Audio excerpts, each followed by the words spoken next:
I'm doing really well, man. It's a beautiful day out. Man, I love cheese. Who doesn't? I got love for the Irish people. That's true. My dad was born in the Dominican Republic. My mother's Italian from Boston.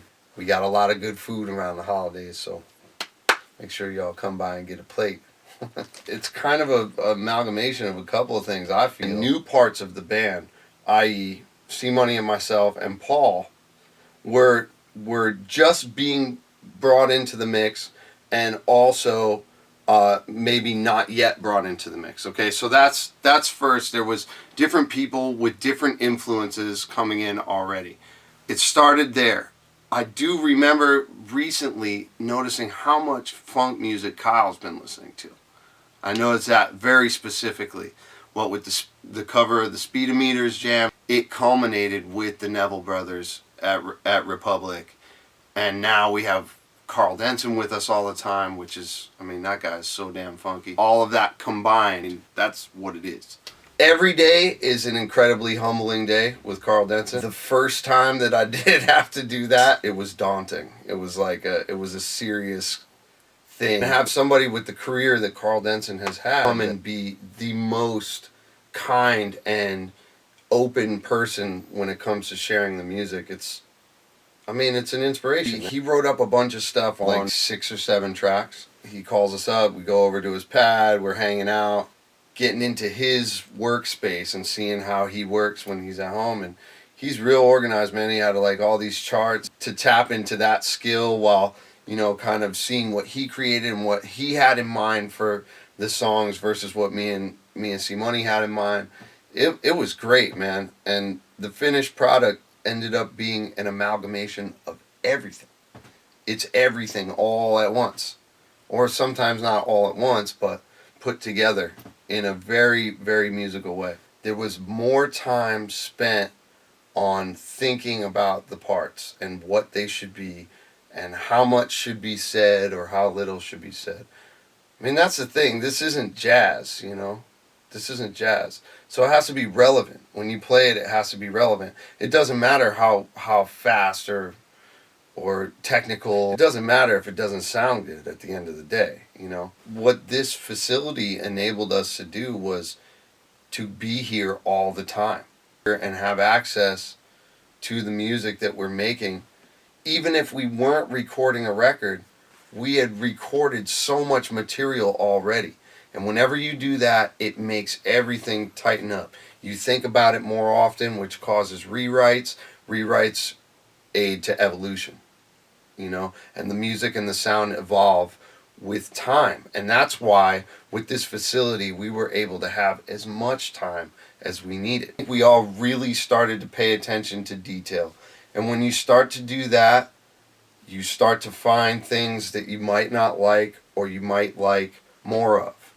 And that causes the music to evolve. The fact that we record all of our live shows and go back and listen to them incessantly kind of really has developed the sound to where it is right now. Go back and listen to that, to the live CD from 2007 with the DVD, and you listen to where the sound is now. It's like almost polar opposite in how much more thought out it is, how much more we listen to each other, you know, and how we've gotten used to playing together. Then we were able to bring in the Nevilles, Don Carlos, Carl Denson. Solid foundation, we build a nice house on top of it. Wow, there's so many. That Barrington Levy track is the cut. Your Love is the cut. But I'd say Pawn the Horizon when we actually Pawn the Horizon. Yeah. Jumping back to the mention of the funk earlier, I have to single that song out because I thought I was listening to Femi Kuti at first. I was just gonna say, like, it's funk. It's like I think it's a combination of like some speedometers type stuff with Afrobeat. It's not solid Afrobeat, but it's not straight funk either. That song is hot. So you gotta listen to it 5 times because you're like, wow, and loving the music that influences us to create this new sound for Slightly Stoopid. You know what I mean? John Brown's Body came out with Slightly Stoopid in 2006, and right away we're just immediately impressed with how organic those two guys are musically. Like, it's so innate in them. The songwriting is prolific, you know? I mean, there's so many songs they each write all the time. It's insane. That was part of the influence that they had on us, you know? Starting to write more. You could just see it happening, you know? You could see them listening to different stuff than, say, in 2006 versus 2008 versus 2010, you know? Yeah. It was different. It was getting different, and they were just absorbing so much. It was inevitable. It was inevitable. And to hear it on the record is something special. Yeah, it's based here in San Diego. It's called Arts: A Reason to Survive, and what it is, it takes at-risk youth or underprivileged kids and puts them into art programs, because as we know, the arts in the schools is virtually non-existent, and especially not in the ghetto. So every kid that comes is just hungry to play music, and I've been there actually for almost the whole time that I've lived in San Diego, so 5 or 6 years now at this point. And they've come a long way. Some have appeared, have told their stories in independent films.